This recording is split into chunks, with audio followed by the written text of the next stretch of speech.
guys, this is Forlisa here with Homebody, back with a quick video. So I've been seeing other YouTubers do the DIY glam coffee table books.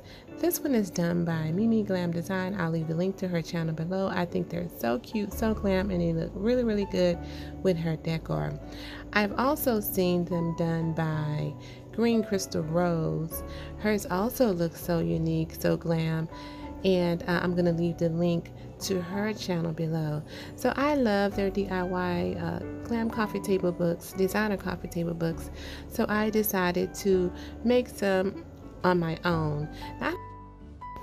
So basically what I did with my books is I bought the Dollar Tree books.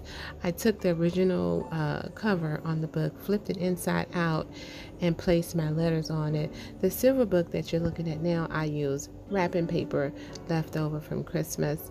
So I'm just basically going to show you guys how I would style my DIY coffee table books around my home. I hope you guys enjoyed this video, and I'll see you guys in the next one. Bye.